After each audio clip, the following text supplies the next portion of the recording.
할렐루야.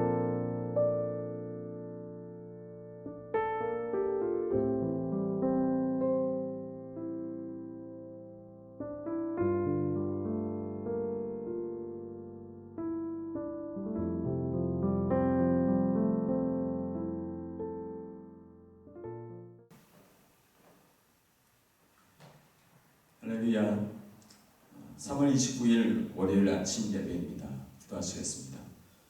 사랑해 주님 감사합니다. 오늘 이 아침도 우리가 말씀으로 시작할 수 있도록 은혜 주시니 참으로 감사합니다. 하나님, 주님의 은혜 가운데 살아가는 오늘 하루가 되게 하여 주옵소서. 계속적으로 주님께서 말씀하실 때 우리가 반응하며 나아가는 오늘의 삶이 되게 하여 주옵소서. 예수님의 이름으로 기도드립니다. 아멘. 오늘 우리에게 주님께서 주시는 말씀은 마가복음 11장 17절에서 18절 말씀입니다. 이에 가르쳐 이르시되 기록된 바 내 집은 만민이 기도하는 집이라 칭함을 받으리라고 하지 아니하였느냐.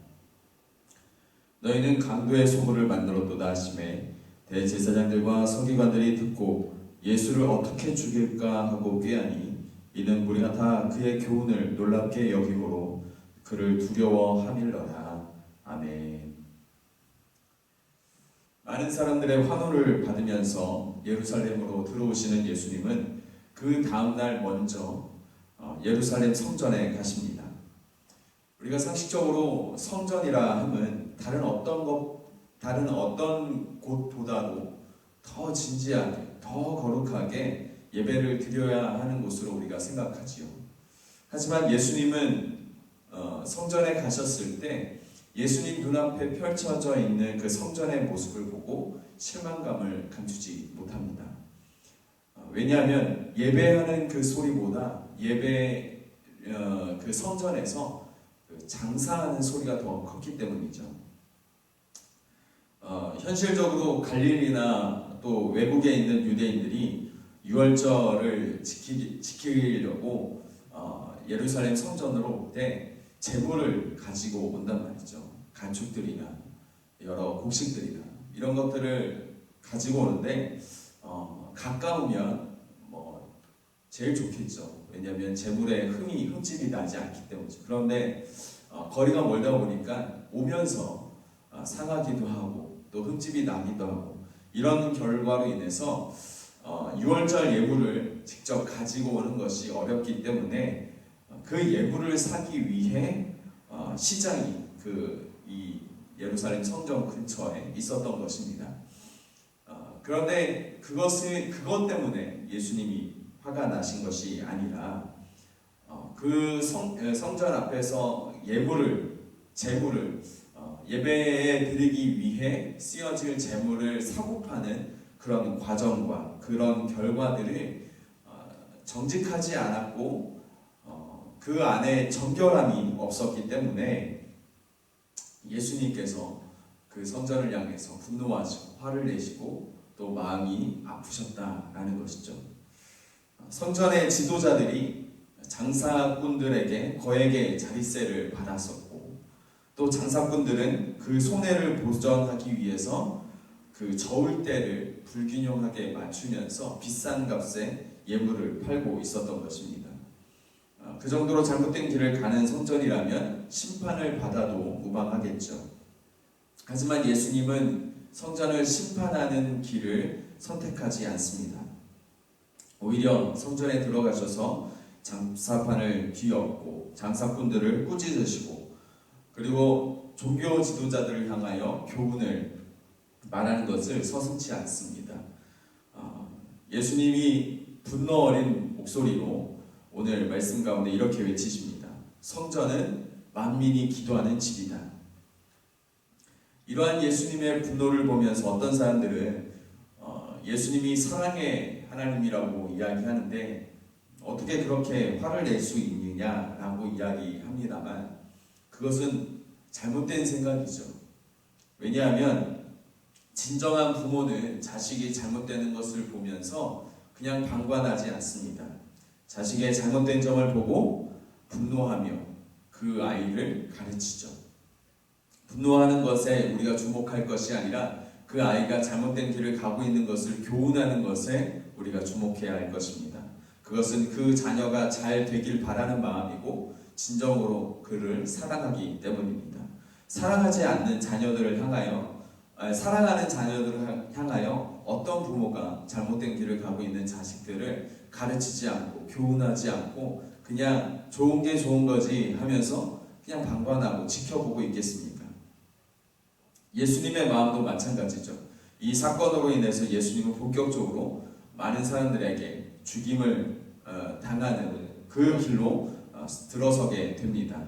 하지만 죽을 것이라는 것을 알면서도 예수님은 성전을 향해서 분노하신 것이죠. 왜 예수님이 그런 죽을 각오를 하고 성전을 향하여 분노하신 이유, 그것이 무엇일까요? 그 성전에 있었던 단 한 명의 영혼이라도 예수님의 말씀을 통하여, 예수님의 그 분노 어린 교훈을 통하여 단 한 영혼이라도 주님 품으로 다시 돌아오기 하기 위함이었던 것입니다. 예수님은 정말 진정으로 바라셨습니다. 물론 심판을 하는 아주 좋은 방법도 있었지만 성전을 심판하기보다 채찍질하시며 분노하시며 그리고 그들을 가르치시기로 결정하신 것은 한 영혼을 사랑하는 아버지의 마음 때문인 것이죠. 여러분, 2000년 전에 성전을 심판하기보다 오히려 그곳에 있었던 사람들을 회개할 수 있는 기회를 허락하신 분이 예수님이신 것입니다. 예수님은 지금 오늘 우리에게도 동일한 기회를 우리에게 말하고 계십니다.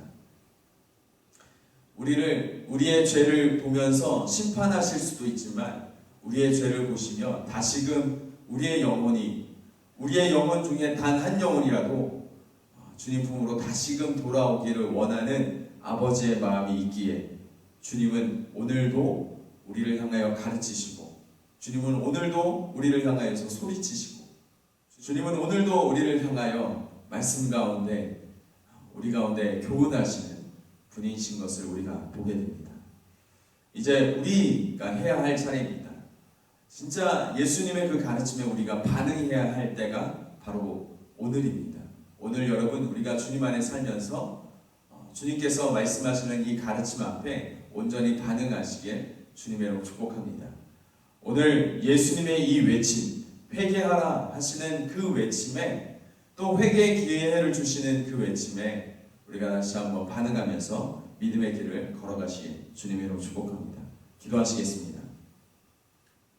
사랑해 주님, 감사합니다.